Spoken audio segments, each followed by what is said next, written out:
Dia menyebutkannya melalui ungkapan yang sangat gamblang dan jelas, di mana dia berfirman, dan bahwasanya dia yang menciptakan berpasang-pasangan laki-laki dan perempuan, Surat An-Najm ayat 45. Dengan demikian, pemberian makna terhadap firman Allah, Tuhan yang telah memberikan kepada setiap segala sesuatu bentuk kejadiannya, seperti itu tidak benar. Coba tolong direnungkan dan dicermati secara seksama. Mengenai penggalan ayat tersebut di atas masih terdapat pendapat lain, di mana Al-Dahhak mengatakan, tangan diberikan kemampuan untuk memegang, kaki untuk berjalan, lidah untuk bicara, mata untuk melihat, dan telinga untuk mendengar. Pengertian dari ungkapan Al-Dahhak di atas adalah bahwa segala sesuatu yang telah diciptakan diberi pasangan masing-masing yang memang diciptakan untuknya. Semuanya itu diciptakan oleh Allah Subhanahu wa Ta'ala dan dipasangkan pada masing-masing anggota tubuh. Meskipun pengertian tersebut benar, namun makna yang terkandung dalam ayat tersebut lebih umum dari pengertian itu. Yaitu bahwa Allah Subhanahu wa Ta'ala telah memberikan bentuk kejadian pada segala sesuatu yang khusus baginya, lalu Dia berikan petunjuk kepadanya. Penciptaan dan pemberian petunjuk itu merupakan salah satu tanda ketuhanan dan keesaan Allah Azza wa Jalla. Demikian salah satu sisi penunjukan bukti akan keesaan Allah kepada musuh Allah, Fir'aun. Oleh karena itu, ketika dia memberitahu Fir'aun bahwa alasan tersebut tidak lagi terbantahkan dari sisi manapun, Fir'aun mengajukan pertanyaan yang tidak dapat diterima akal sehat. Maka bagaimanakah keadaan umat-umat yang terdahulu? Surat Taha ayat 51. Fir'aun mengajukan pertanyaan tersebut untuk menghantam balik, lalu mengatakan orang-orang terdahulu tidak mendekatkan diri kepada Tuhan ini serta tidak menyembah Allah, malah sebaliknya, mereka menyembah berhala. Artinya, jika apa yang engkau katakan itu benar, niscaya umat-umat terdahulu tidak akan pernah mengabaikan Allah. Musuh Allah Azza wa Jalla menentang ketuhanan dan keesaan Allah dengan menyebutkan kekufuran orang-orang kafir dan kemusyrikan orang-orang musyrik. Yang demikian itu menjadi mizan, penimbangan, bagi para pewarisnya yang mereka semua menolak nash-nash, petunjuk bagi manusia, para nabi dengan ungkapan para zindik, pembangkang agama Islam, mulahidah, adalah kelompok yang mengingkari adanya Tuhan, hari kiamat, dan mengingkari para rasul. Para filosof dan kaum Syaibah adalah kaum Yahudi dan Nasrani yang menyimpang dari para rasul dan nabi. Lalu Musa alaihissalam menjawab penolakannya tersebut dengan jawaban yang sangat menakjubkan, pengetahuan tentang hal itu ada di sisi Tuhanku, Ta'aha 52, dengan pengertian, bahwa amal perbuatan, kekufuran, dan kemusyrikan umat-umat terdahulu itu sudah diketahui oleh Allah Azza wa Jalla. Dia telah menghimpun, menjaga, dan menyimpannya dalam suatu kitab dan akan diberikan balasan pada hari kiamat kelak. Semuanya itu disimpan dalam suatu kitab bukan karena takut hilang, lupa, atau lalai. Sesungguhnya dia tidak akan pernah sesat dan lalai. Yang dimaksudkan dengan kitab tersebut adalah buku catatan amal perbuatan manusia. Sesungguhnya orang-orang mukmin, orang-orang Yahudi, orang-orang Nasrani dan orang-orang Syabi'in, siapa saja di antara mereka yang benar-benar beriman kepada Allah, hari kemudian dan beramal saleh, mereka akan menerima pahala dari Tuhan mereka, tidak ada kekhawatiran kepada mereka, dan tidak pula mereka bersedih hati. Bahkan barang siapa yang menyerahkan diri kepada Allah, sedang ia berbuat kebajikan, maka baginya pahala pada sisi Tuhannya dan tidak ada kekhawatiran terhadap mereka dan tidak pula mereka bersedih hati. Kami tidak membeda-bedakan seorang pun di antara mereka dan kami hanya tunduk patuh kepada Allah. Sesungguhnya kebajikan itu ialah beriman kepada Allah, hari kemudian, malaikat-malaikat, kitab-kitab, nabi-nabi dan memberikan harta yang dicintainya kepada kerabatnya, anak-anak yatim, orang-orang miskin, musafir dan orang-orang yang meminta-minta, dan hamba sahaya, mendirikan sholat, dan menunaikan zakat, dan orang-orang yang menepati janjinya apabila ia berjanji, dan orang-orang yang sabar dalam kesempitan, penderitaan dan dalam peperangan. Mereka itulah orang-orang yang benar imannya, dan mereka itulah orang-orang yang bertakwa. Bahwasanya Aku adalah dekat. Aku mengabulkan permohonan orang yang berdoa apabila ia memohon kepadaku, maka hendaklah mereka itu memenuhi segala perintahku, dan hendaklah mereka beriman kepadaku, agar mereka selalu berada dalam kebenaran. Di antara manusia ada orang yang mengorbankan dirinya karena mencari keridaan Allah, dan Allah Maha Penyantun kepada hamba-hambanya. Hai orang-orang yang beriman, masuklah kamu ke dalam Islam secara keseluruhan, dan janganlah kamu turut langkah-langkah syaitan. Sesungguhnya syaitan itu musuh yang nyata bagimu.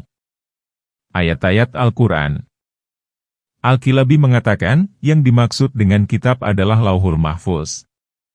Arti dari semuanya itu adalah bahwa Allah Subhanahu wa Ta'ala telah mengetahui amal perbuatan mereka dan mencatatnya di sisi Allah sebelum mereka mengerjakannya.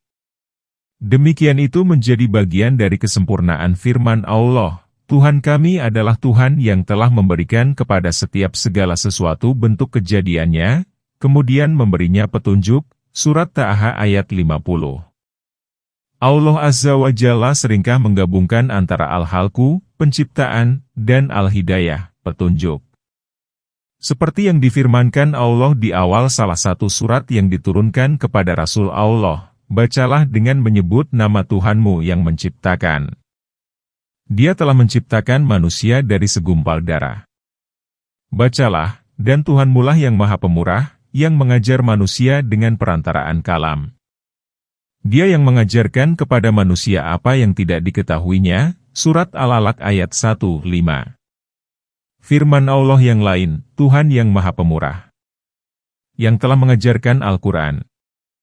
Dia menciptakan manusia, mengajarkannya pandai berbicara, Surat Ar-Rahman ayat 1-4. Dia juga berfirman, bukankah kami telah memberikan kepadanya 2 buah mata, lidah dan 2 buah bibir? Dan kami telah menunjukkan kepadanya 2 jalan. Maka tidakkah sebaiknya, dengan hartanya itu, ia menempuh jalan yang mendaki lagi sukar, Surat Al-Balad ayat Agustus 11. Selain itu, dia juga berfirman, sesungguhnya kami telah menciptakan manusia dari setetes mani yang bercampur yang kami hendak mengujinya, dengan perintah dan larangan, karena itu kami jadikan ia mendengar dan melihat. Sesungguhnya kami telah memberikan petunjuk kepadanya jalan yang lurus. Ada yang bersyukur dan ada pula yang kafir. Surat Al-Insan ayat 2-3. Dalam surat yang lain dia berfirman, atau siapakah yang telah menciptakan langit dan bumi dan yang menurunkan air hujan untuk kalian dari langit, lalu kami tumbuhkan dengan air itu kebun-kebun yang berpemandangan indah, yang kalian sekali-kali tidak mampu menumbuhkan pohon-pohonnya? Surat An-Naml ayat 60. Lebih lanjut dia berfirman, atau siapakah yang memimpin kalian dalam kegelapan di daratan dan lautan? Surat An-Naml ayat 63. Dengan demikian, Al-Khalqu berarti pemberian wujud yang bersifat kasat mata dan fisikal. Sedangkan Al-Huda berarti pemberian wujud yang bersifat ilmiah dan pemikiran. Tingkatan hidayah kedua adalah petunjuk dalam pengertian irsyad, bimbingan, dan bayan, penjelasan, yang khusus diberikan kepada para mukallaf, orang yang sudah dewasa. Petunjuk ini tidak mengharuskan tercapainya taufik meskipun ia merupakan syarat bagi adanya taufik itu sendiri, atau paling tidak menjadi penyebab munculnya taufik tersebut. Yang demikian itu disebabkan karena tidak mengharuskan tercapainya syarat dan juga sebab. Baik hal itu karena tidak sempurnanya sebab atau adanya halangan. Oleh karena itu Allah Azza wa Jalla berfirman, adapun kaum Samud, mereka telah kami beri petunjuk tetapi mereka lebih menyukai kesesatan daripada petunjuk itu, Surat Fussilat ayat 17. Allah Subhanahu wa Ta'ala berfirman, dan Allah sekali-kali tidak akan menyesatkan suatu kaum sesudah Allah memberi petunjuk kepada mereka hingga Dia jelaskan kepada mereka apa yang harus mereka jauhi. Surat At-Taubah ayat 115. Maksud petunjuk yang diberikan kepada mereka seperti yang termuat dalam ayat di atas adalah petunjuk penjelasan dan bimbingan, namun mereka tidak juga mau menerima petunjuk tersebut sehingga Allah Azza wa Jalla pun menyesatkan mereka sebagai hukuman bagi mereka atas penolakan mereka terhadap petunjuk yang diberikan Allah tersebut padahal mereka mengetahuinya. Maka setelah itu Dia menjadikan mereka tidak dapat melihat petunjuk tersebut. Demikian itulah sikap Allah Subhanahu wa Ta'ala kepada siapa saja yang dikaruniai kenikmatan lalu ia mengingkarinya, di mana Dia akan menarik nikmat tersebut darinya. Sebagaimana yang difirmankan Allah, yang demikian itu adalah karena sesungguhnya Allah sekali-kali tidak akan merubah sesuatu nikmat yang telah dianugerahkan Allah kepada suatu kaum, hingga kaum itu merubah apa yang ada pada diri mereka sendiri. Surat Al-Anfal ayat 53. Sedangkan mengenai Fir'aun, Allah Azza wa Jalla berfirman, dan mereka mengingkarinya karena kezaliman dan kesombongan mereka padahal hati mereka meyakini kebenarannya. Surat An-Naml ayat 14.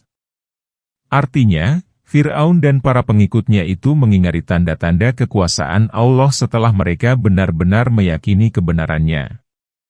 Dan Dia juga berfirman, bagaimana Allah akan memberikan petunjuk kepada suatu kaum yang kafir sesudah mereka beriman, dan mereka telah mengakui bahwa Rasul itu, Muhammad, benar-benar Rasul, serta beberapa keterangan telah datang kepada mereka?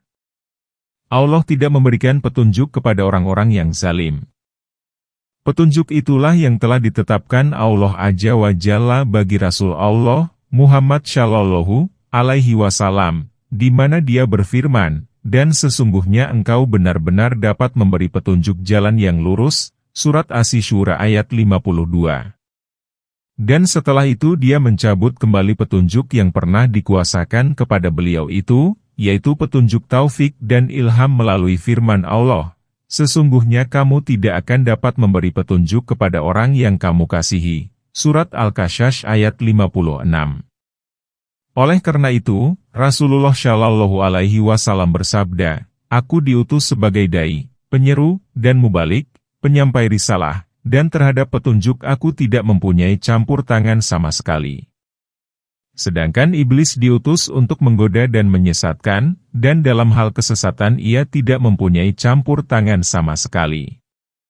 Dan Allah Azza wa Jalla berfirman, Allah menyeru manusia ke Darussalam, surga, dan memberi petunjuk kepada orang yang Dia kehendaki ke jalan yang lurus, Islam, Surat Yunus ayat 25. Dengan demikian Allah Subhanahu wa Ta'ala telah menyatukan antara petunjuk yang bersifat umum dan yang bersifat khusus. Dia menjadikan seruan bersifat umum sebagai alasan yang bergantung pada kehendak Allah, dan menghususkan petunjuk sebagai petunjuk yang juga bergantung pada kehendak Allah. Tingkatan petunjuk yang kedua ini lebih khusus dari tingkatan yang sebelumnya dan hanya dikhususkan bagi para mukallaf saja. Petunjuk tersebut merupakan alasan bagi Allah Azza wa Jalla atas makhluk ciptaan Allah yang Dia tidak akan mengazab seseorang kecuali setelah diberikan petunjuk dan penjelasan kepadanya. Dia berfirman, dan kami tidak akan mengazab sebelum kami mengutus seorang Rasul, Surat Al-Isra, ayat 15. Dia juga berfirman, mereka kami utus, sebagai Rasul pembawa berita gembira dan pemberi peringatan supaya tidak ada alasan bagi manusia membantah Allah sesudah diutusnya para Rasul itu, Surat An-Nisa, ayat 165. Selain itu Dia juga berfirman, supaya jangan ada orang yang mengatakan, amat besar penyesalanku atas kelalaianku dalam menunaikan kewajiban terhadap Allah. Sedang aku sesungguhnya termasuk orang-orang yang memperolok-olokkan agama Allah. Atau supaya jangan ada orang yang berkata, kalau sekiranya Allah memberi petunjuk kepadaku tentulah aku termasuk orang-orang yang bertakwa, Surat Az-Zumar ayat 56-57. Dalam surat yang lain Allah Subhanahu wa Ta'ala juga berfirman, setiap kali dilemparkan ke dalam neraka sekumpulan orang-orang kafir, para penjaga neraka itu bertanya kepada mereka, apakah belum pernah datang kepada kalian, di dunia, seorang pemberi peringatan? Mereka menjawab, benar ada, sesungguhnya telah datang kepada kami seorang pemberi peringatan, maka kami mendustakannya. Dan kami katakan, kalian tidak lain hanyalah di dalam kesesatan yang besar. Surat Al-Mulk ayat 89. Jika ditanyakan, bagaimana hal itu akan menjadi alasan Allah atas mereka, sedang Dia telah menjauhkan petunjuk dari mereka dan diberikan dinding pemisah antara diri Allah dengan mereka? Pertanyaan semacam itu dapat dijawab bahwa alasan Allah Subhanahu wa Ta'ala itu senantiasa berdiri tegak atas mereka karena mereka telah diberikan petunjuk, juga penjelasan yang disampaikan oleh para rasul Allah, dan penampakan jalan lurus kepada mereka hingga seolah-olah mereka menyaksikannya dengan kasat mata, serta diberikan kepada mereka berbagai sarana yang mengantarkan mereka kepada petunjuk tersebut baik secara lahir maupun batin. Sedang orang yang dipisahkan dari petunjuk dan sarananya dengan dihilangkannya akal, tidak waras, atau belum sampainya usia taklid, kanak-kanak, sehingga tidak sampai kepada mereka dakwah para rasulnya, maka dia tidak akan menghadapnya sehingga ditegakkan alasannya atas mereka. Tingkatan petunjuk ketiga adalah petunjuk yang berupa taufik, ilham dan kehendak Allah untuk memberikan petunjuk kepada hambanya.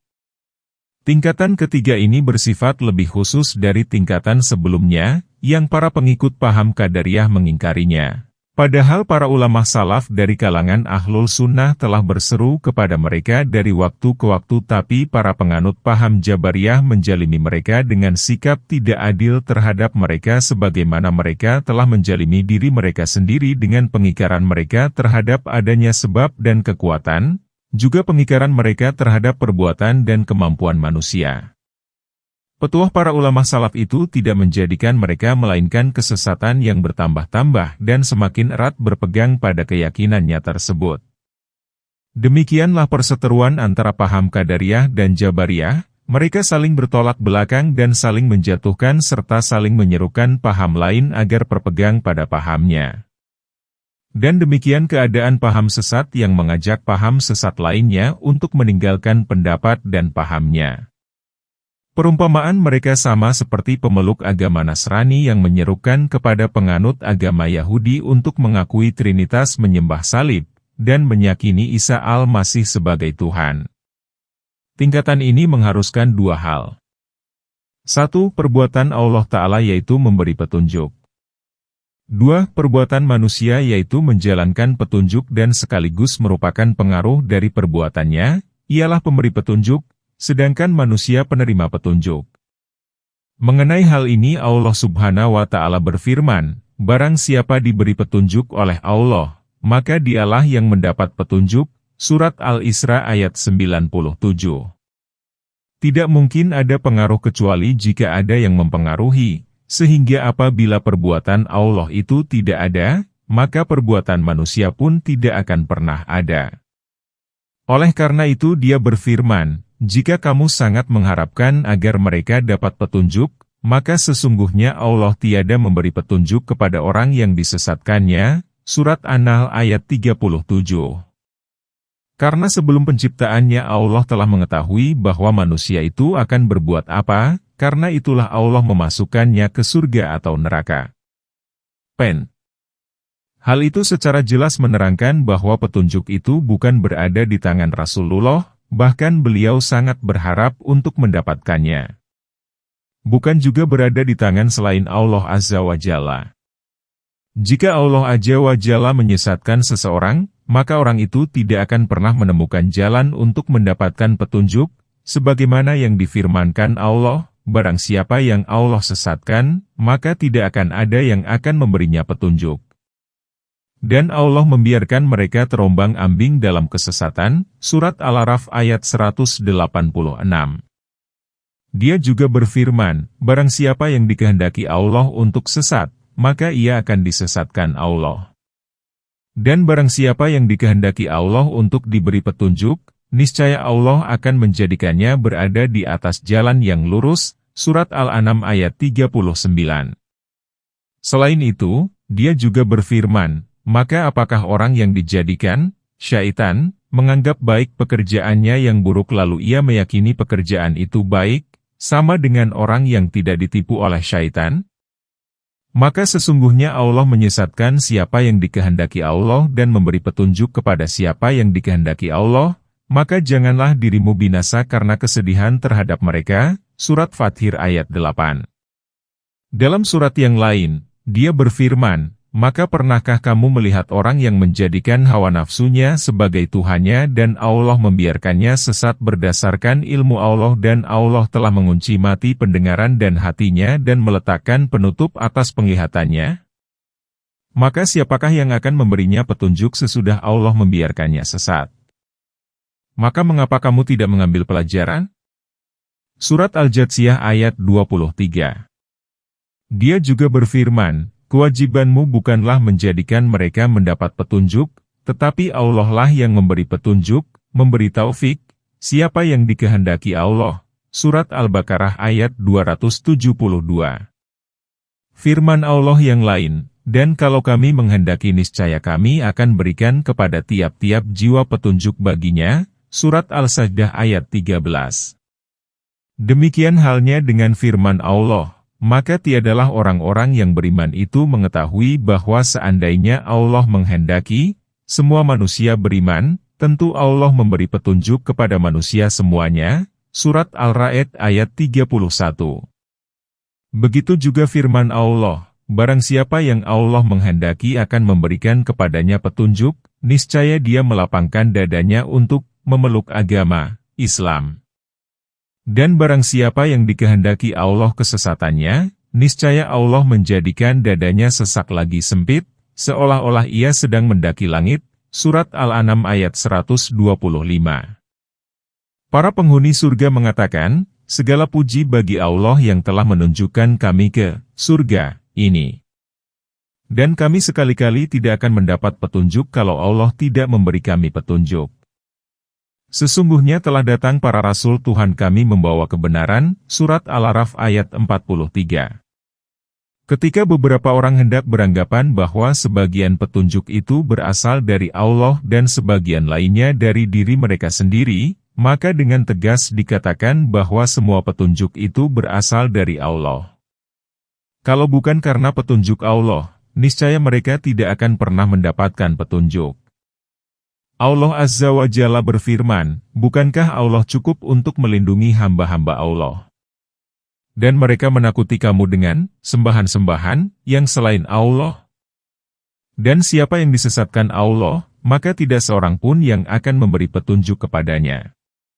Dan barang siapa yang diberi petunjuk oleh Allah, maka tidak seorang pun yang dapat menyesatkannya. Bukankah Allah Maha Perkasa lagi mempunyai kekuasaan untuk mengazab?" Surat Az-Zumar ayat 36-37. Pada surat yang lain Dia juga berfirman, "Kami tidak mengutus seorang rasul pun melainkan dengan bahasa kaumnya, supaya ia dapat memberi penjelasan dengan terang kepada mereka. Maka Allah menyesatkan siapa yang Dia kehendaki, dan memberi petunjuk kepada siapa yang Dia kehendaki pula. Dan Dialah Tuhan yang Maha Kuasa lagi Maha Bijaksana." Surat Ibrahim ayat 4. Dia juga berfirman, "Sesungguhnya kami telah mengutus rasul pada tiap-tiap umat, untuk menyerukan, sembahlah Allah saja, dan jauhilah tagut itu." Maka di antara umat itu ada orang-orang yang diberi petunjuk oleh Allah dan ada pula di antaranya orang-orang yang telah pasti kesesatan baginya. Surat An-Nahl ayat 36. Selanjutnya Dia juga berfirman, Allah meneguhkan iman orang-orang yang beriman dengan ucapan yang teguh itu dalam kehidupan di dunia dan di akhirat. Dan Allah menyesatkan orang-orang yang zalim dan berbuat apa yang Dia kehendaki. Surat Ibrahim ayat 27. Masih berkenaan dengan hal itu, Allah Azza wa Jalla juga berfirman, "Demikianlah Allah menyesatkan orang-orang yang dikehendaki Allah dan memberi petunjuk kepada siapa yang dikehendaki Allah. Dan tidak ada yang mengetahui tentara Tuhanmu melainkan Dia sendiri." Surat Al-Mudatsir ayat 31. Dia juga berfirman, "Dengan perumpamaan itu banyak orang yang disesatkan Allah, dan dengan perumpamaan itu pula banyak orang yang diberi Allah petunjuk." Surat Al-Baqarah ayat 26. Pada surat berikutnya, Dia berfirman, "Dengan kitab itulah Allah memberikan petunjuk kepada orang-orang yang mengikuti keridaan Allah ke jalan keselamatan, dan dengan kitab itu pula, Allah mengeluarkan orang-orang itu dari gelap gulita kepada cahaya yang terang benderang dengan seizin Allah dan menunjuki mereka ke jalan yang lurus. Surat Al-Maidah ayat 16. Allah Subhanahu wa Ta'ala memerintahkan semua hamba Allah untuk memohon kepada Allah agar diberi petunjuk ke jalan yang lurus setiap hari ketika mengerjakan sholat 5 waktu. Petunjuk itu mencakup 2 hal, petunjuk menuju ke syirat, jalan, dan petunjuk ketika melewatinya. Sebagaimana kesesatan juga terdapat 2 macam, sesat dari syirat sehingga tidak mendapatkan petunjuk untuk dapat melewatinya, dan petunjuk ketika melewati syirat jembatan itu sendiri. Yang pertama kesesatan disebabkan karena ketidaktahuannya, dan yang kedua kesesatan karena ia tidak mengetahui seluk-beluk jembatan tersebut. Seorang syaikh mengatakan, sebagaimana seorang hamba sangat membutuhkan petunjuk tersebut dalam segala aktivitas hidupnya, kapan dan di mana saja, maka ia juga sangat perlu untuk bertaubat dari segala perbuatan yang dilakukannya tanpa mengindahkan petunjuk itu. Selain itu, ia juga sangat membutuhkan amalan-amalan yang belum dikerjakannya berdasarkan petunjuk Allah Azza wa Jalla. Dia telah mewajibkan semua hamba Allah untuk senantiasa memohon petunjuk ini setiap saat, khususnya ketika mengerjakan sholat. Seorang hamba terkadang beroleh petunjuk ke jalan yang dikehendakinya tetapi tidak memperoleh penjelasan bagaimana dan kapan ia harus berjalan padanya. Oleh karena itu, mengenai firman Allah Subhanahu wa Ta'ala, untuk tiap-tiap umat di antara kalian, kami berikan aturan dan jalan yang terang. Ibnu Abbas mengatakan, arti kata syir'atan wa minhajan adalah sabilan wa sunatan, jalan dan sunnah. Penafsiran ini memerlukan penafsiran yang lain.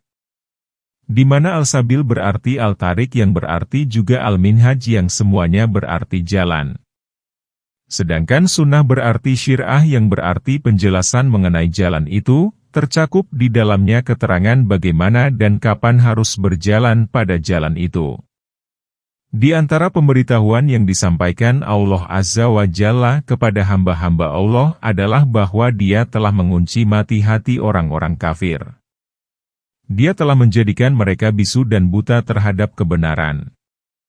Sebagaimana yang telah difirmankan Allah, sesungguhnya orang-orang kafir, sama saja bagi mereka, engkau beri peringatan atau tidak engkau beri peringatan, mereka tidak akan beriman. Allah telah mengunci mati hati dan pendengaran mereka. Surat Al-Baqarah ayat 67. Pada akhir bacaan tersebut terdapat wakaf ta'am, berhenti yang sempurna. Kemudian dia melanjutkan dengan firman Allah, dan penglihatan mereka ditutup, Surat Al-Baqarah ayat 7. Hal itu serupa dengan firman Allah berikut ini, maka pernahkah kamu melihat orang yang menjadikan hawa nafsunya sebagai Tuhannya dan Allah membiarkannya sesat berdasarkan ilmu Allah dan Allah telah mengunci mati pendengaran dan hatinya dan meletakkan penutup atas penglihatannya? Maka siapakah yang akan memberinya petunjuk sesudah Allah membiarkannya sesat? Maka mengapa kamu tidak mengambil pelajaran? Surat Al-Jatsiyah ayat 23. Selain itu, dia juga berfirman, maka, kami lakukan terhadap mereka beberapa tindakan, disebabkan mereka melanggar perjanjian itu, dan karena kekafiran mereka terhadap keterangan-keterangan Allah dan mereka membunuh para nabi tanpa adanya alasan yang benar serta mereka mengatakan, hati kami telah tertutup. Bahkan sebenarnya Allah telah mengunci mati hati mereka karena kekafiran mereka, Surat An-Nisa, ayat 155. Sedangkan dalam surat Al-Araf dia berfirman, demikianlah Allah telah mengunci mati hati orang-orang kafir. Surat Al-Araf ayat 101. Juga firman Allah, demikianlah kami telah mengunci mati hati orang-orang yang melampaui batas. Surat Yunus ayat 74. Dan firman Allah, dan kunci mati hati mereka sehingga mereka tidak dapat mendengar pelajaran lagi. Surat Al-Araf ayat 100. Selain itu, Allah Subhanahu wa Ta'ala juga memberitahukan bahwa sebagian hati manusia akan dikunci mati dan tidak akan ada jalan lagi bagi petunjuk untuk memasukinya. Allah Azza wa Jalla berfirman, katakanlah, Al-Quran itu adalah petunjuk dan penawar bagi orang-orang yang beriman. Dan pada telinga orang-orang yang tidak beriman terdapat sumbatan, sedang Al-Quran itu suatu kegelapan bagi mereka. Surat Fussilat ayat 44. Sumbatan dan kegelapan itu telah menghalangi mereka dari memperoleh petunjuk dan obat penawar. Selain itu, Dia juga berfirman, sesungguhnya kami telah meletakkan penutup pada hati mereka, sehingga mereka tidak memahaminya. Dan kami letakkan pula sumbatan pada telinga mereka, dan kendati pun engkau menyeru mereka kepada petunjuk, niscaya mereka tidak akan mendapat petunjuk selama-lamanya. Surat Al-Kahfi ayat 57. Selanjutnya dia juga berfirman, demikianlah Fir'aun dijadikan memandang baik perbuatan yang buruk itu, dan ia dihalangi dari jalan yang benar. Surat Al-Mu'min ayat 37. Dan dalam surat yang lain Allah Azza wa Jalla juga berfirman, sesungguhnya Allah tidak memberikan petunjuk kepada orang-orang yang melampaui batas lagi pendusta. Surat Al-Mu'min ayat 28. Dan berikutnya dia berfirman, dan Allah tidak akan memberi petunjuk kepada orang-orang yang zalim. Surat Ali Imran ayat 86. Sebagaimana diketahui bersama, bahwa Allah Subhanahu wa Ta'ala tidak menghilangkan petunjuk yang berupa bayan, penjelasan, dan adalah yang menjadi landasan alasan Allah atas semua hamba Allah. Namun paham Qadariyah mengingkari hal itu dan mengkategorikannya sebagai mutasyabih, samar, serta menafsirkannya dengan tafsiran yang bukan dimaksudkan oleh Allah Azza wa Jalla. Misal dari hal itu adalah ungkapan sebagian mereka, bahwa yang dimaksudkan dengan hal itu hanyalah penyebutan oleh Allah terhadap hamba Allah, muhtadiyah, orang yang mendapat petunjuk, dan da'alan, yang sesat. Dengan demikian itu, mereka telah menganggap petunjuk dan kesesatan itu hanya sebagai sebutan belaka bagi umat manusia ini. Pengertian semacam itu sama sekali tidak dapat dibenarkan. Lalu bagaimana hal itu dapat diterapkan pada firman Allah berikut ini? Kewajibanmu bukanlah menjadikan mereka mendapat petunjuk, tetapi Allah lah yang memberi petunjuk, memberi taufik, siapa yang dikehendaki Allah. Surat Al-Baqarah ayat 272. Apakah orang selain penganut paham Qadariyah dapat memahami firman Allah itu jika diartikan, bahwa engkau, Muhammad, tidak akan dapat menyebut mereka muhtadin, yang dapat petunjuk, tetapi Allah yang menyebut muhtadin kepada siapa saja yang dikehendaki Allah. Dan apakah ada orang yang memahami firman Allah di bawah ini? Sesungguhnya kamu tidak akan dapat memberi petunjuk kepada orang yang kamu kasihi. Surat Al-Qasas ayat 56. Jika ayat di atas diartikan sesuai dengan memakai pemahaman paham Qadariyah, maka ayat itu berarti, engkau tidak akan dapat menyebutnya muhtadin, yang dapat petunjuk, tetapi Allah lah yang dapat menyebutnya dengan sebutan itu. Dan dengan pengertian seperti itu, apakah ada orang yang memahami ucapan orang yang memanjatkan doa, tunjukkanlah kepada kami jalan yang lurus, surat Al-Fatihah ayat 6. Demikian halnya dengan ucapan Rasulullah, ya Allah, berikanlah kepadaku petunjuk dari sisimu, yang demikian itu merupakan keberanian paham Qadariyah menyalahi Al-Quran. Di mana kejahatan mereka itu sama dengan apa yang dilakukan oleh saudara-saudara mereka dari kalangan penganut paham Jahmiyah, yang dengan lancang menyalahi dan menyimpangkan nas-nas, petunjuk bagi manusia. Al-Quran dan hadis dari pengertian yang sebenarnya. Mereka membuka penafsiran mereka terhadap petunjuk bagi manusia mengenai perintah dan larangan Allah Azza wa Jalla kepada paham karamithah dan paham batiniyah. Penafsiran menyimpang inilah yang merupakan biang kehancuran agama dan alam jagat raya ini. Jika Anda cermati secara seksama antara penafsiran paham Qadariyah, Jahmiyah, dan Rafidah dengan penafsiran yang diberikan oleh para penganut paham karamithah dan batiniyah, niscaya Anda tidak akan menemukan perbedaan besar pada keduanya. Penafsiran yang salah lagi menyesatkan itu mengandung penafian terhadap kebenaran yang dibawa oleh Rasulullah Shallallahu Alaihi Wasallam. Mereka memberikan pengertian yang sama sekali tidak dimaksudkan oleh Allah Azza wa Jalla. Untuk memberikan penafsiran secara cermat dan tepat, maka harus diterangkan juga kedudukan kata-kata yang terdapat dalam suatu ayat serta mengartikan secara benar dan memberikan dalil syahih sebagai landasan. Jika tidak demikian, maka yang demikian itu hanya merupakan pengertian yang tidak jelas dan benar serta harus ditolak. Sebagian paham-paham tersebut menafsirkan petunjuk bagi manusia di atas dengan penafsiran bahwa yang dimaksudkan hidayah pada petunjuk bagi manusia tersebut adalah petunjuk dan penjelasan dan bukan penciptaan petunjuk yang diletakkan dalam hati, karena, menurut paham ini, Allah Subhanahu wa Ta'ala tidak mampu melakukan hal tersebut. Penafsiran ini sangat sesat dan menyesatkan, karena Allah Azza wa Jalla telah membagi petunjuk Allah menjadi dua bagian. Pertama, petunjuk yang tidak seorang pun yang dapat melakukannya selain diri Allah. Dan bagian yang lain adalah petunjuk yang juga dapat dilakukan oleh umat manusia. Mengenai petunjuk yang dapat dilakukan oleh selain Allah Azza wa Jalla, Dia berfirman, "Dan sesungguhnya engkau benar-benar dapat memberi petunjuk jalan yang lurus." Surat Asy-Syura ayat 52. Sedangkan mengenai petunjuk Allah yang tidak dapat diberikan kecuali oleh Allah sendiri. Dia berfirman, "Sesungguhnya kamu tidak akan dapat memberi petunjuk kepada orang yang kamu kasihi." Surat Al-Qasas ayat 56.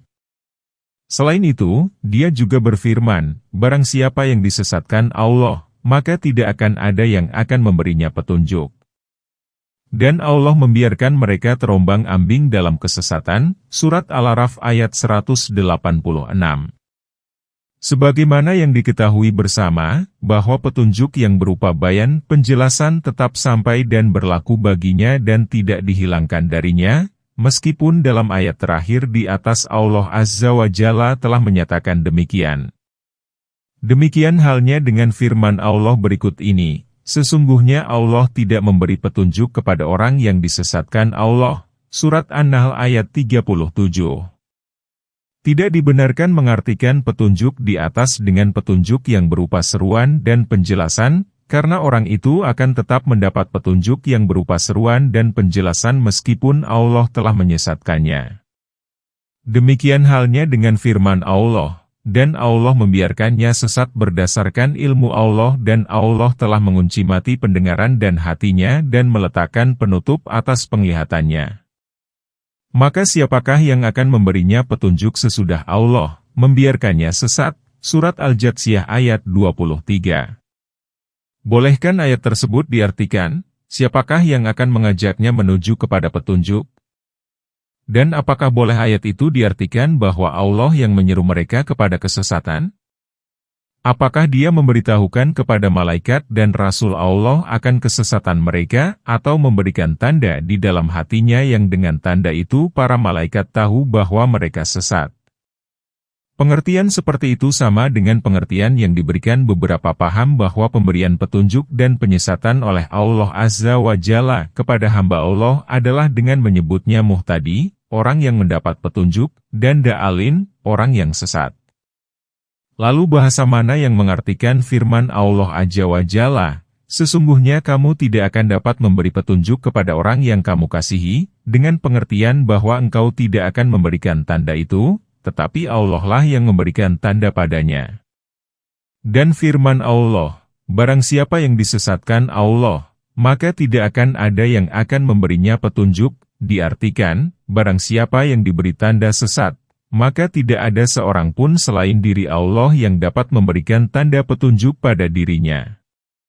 Demikian halnya dengan firman Allah, "Dan kalau kami menghendaki niscaya kami akan berikan kepada tiap-tiap jiwa petunjuk baginya," juga tidak dapat diartikan Allah akan beri tanda petunjuk yang memang diciptakan untuk dirinya. Dan dengan bahasa dan logika apa jika firman Allah Azza wa Jalla, "Tunjukkanlah kepada kami jalan yang lurus," diartikan bahwa Dia telah menandai kami, manusia, dengan tanda yang dengannya malaikat mengetahui bahwa kami orang-orang yang mendapat petunjuk. Atau firman Allah, mereka berdoa, "Ya Tuhan kami, janganlah Engkau jadikan hati kami condong kepada kesesatan sesudah Engkau berikan petunjuk kepada kami," tidak dapat diartikan, janganlah engkau menandai kami dengan tanda orang-orang yang condong kepada kesesatan. Demikian halnya dengan doa Rasulullah Shallallahu Alaihi Wasallam, ya Tuhan yang membolak-balikan hati, tetapkanlah hatiku pada agamamu. Ya Tuhan yang pengendali hati, arahkanlah hati-hati kami kepada ketaatanmu. Bahasa atau lidah orang mana yang mengartikan sabda beliau itu dengan makna, ya Tuhan, berikanlah tanda ketetapan dan pengarahan pada ketaatan? Bahasa mana yang mengartikan firman Allah Azza wa Jalla, dan kami jadikan hati mereka keras membatu, dengan pengertian, Allah berikan tanda membatu pada hatinya atau telah kami dapatkan hatinya sudah dalam keadaan seperti itu? Semuanya itu akan dapat diartikan seperti itu jika Al-Quran diturunkan dengan bahasa penganut paham Qadariyah, Jahmiyah, dan paham-paham sesat lainnya. Semua paham ini memposisikan Al-Quran sesuai dengan paham dan pendapatnya. Berkenaan dengan hal tersebut, Allah Subhanahu wa Ta'ala telah berfirman, mereka bukanlah orang-orang yang berhak menguasainya. Yang berhak menguasainya hanyalah orang-orang yang bertakwa, tetapi kebanyakan mereka tidak mengetahui. Surat Al-Anfal ayat 34. Adakah ahli bahasa terdahulu maupun sekarang yang mengartikan kata adhallahu, hadaahu, hatama, ala sem'ihi, dan kata-kata semisal dengan pengertian bahwa Allah mendapatkannya sudah dalam keadaan seperti itu?